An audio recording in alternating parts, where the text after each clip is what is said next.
Olá, um ótimo dia para você. Seja muito bem-vindo a mais um episódio do nosso podcast Modo Cristão.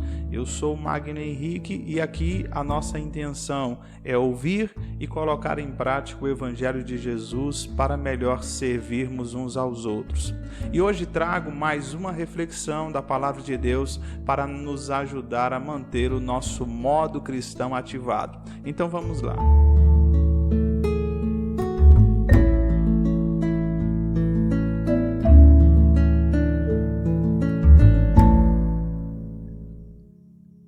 Quem não gostaria de ouvir das palavras indescritíveis ouvidas por Paulo quando esse foi arrebatado ao terceiro céu, de forma tão surpreendente que nem ele mesmo consegue confirmar se no corpo ou fora dele, como ele diz lá no capítulo 12 de 2 Coríntios, a partir do verso 1, referindo-se a si mesmo na terceira pessoa, como era um costume dos rabinos.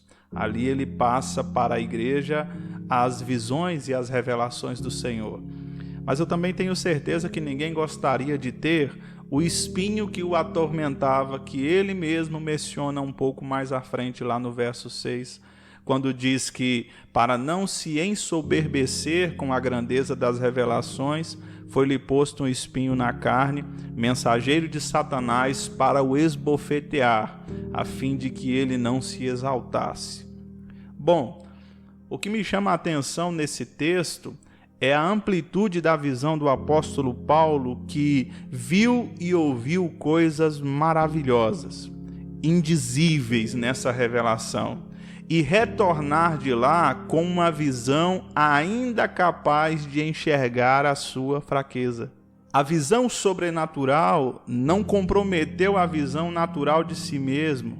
A grandeza da revelação não produziu uma exaltação capaz de prejudicar o seu autoexame, fazendo com que ele se esquecesse do seu espinho. Pelo contrário, a revelação trouxe uma clareza ainda maior da fraqueza, a ponto dele por 3 vezes orar para que Deus afastasse dele esse mal. Para mim, isso define o propósito de uma experiência. Uma experiência sobrenatural só conclui o seu propósito quando abre os meus olhos para o natural e me faz enxergar o mais difícil de ser visto por mim mesmo, ou seja, a minha fraqueza. Porque é mais fácil enxergarmos o céu do que enxergarmos os nossos defeitos. Tão difícil é que há necessidade que o Espírito Santo nos convença desse pecado. Em Mateus, no capítulo 7, no verso 3, Jesus deixa bem claro que nós somos capazes de reparar o cisco do olho de alguém sem perceber a trave que está no nosso. Nós temos uma tendência a sermos orgulhosos quando imaginamos estar enxergando algo que nem todos podem ver. Isso é o que me conduz a me gloriar, julgando ter chegado a um patamar onde poucos puderam alcançar. Ironicamente, esse lugar é o mais frequentado entre os homens. O pastor batista Paul Washer diz que o nosso problema não é a fraqueza, mas é a falta de consciência dessa fraqueza.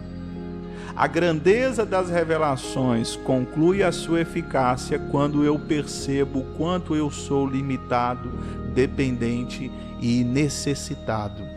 Isso me fará desejar menos de mim e mais de Deus.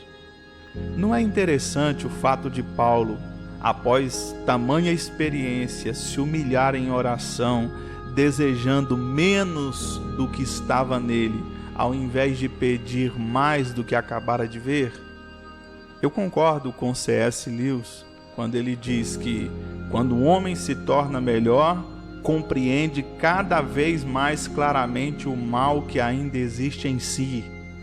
Quando um homem se torna pior, percebe cada vez menos a sua própria maldade. Ouvir e entender a resposta que Paulo recebe da sua oração é libertador. A minha graça te basta, porque o poder se aperfeiçoa na fraqueza. Interessante. Ir para o céu não é para os que não têm espinhos, mas sim para os portadores de espinhos que receberam capacidade para enxergá-lo e entendem que a solução do mesmo é exclusivamente de departamento divino. Deus tem interesse de nos revelar grandes coisas concernentes ao seu reino, mas não para nos ensoberbecer, pois toda a revelação conclui a sua obra quando revela o quanto precisamos da graça de Deus. No caso do apóstolo Paulo, o caminho percorrido foi esse. Ele recebe uma revelação extraordinária que abre os seus olhos para a sua fraqueza, fraqueza que o leva à oração, e a oração que abriu os seus ouvidos para ouvir que a graça de Deus era suficiente.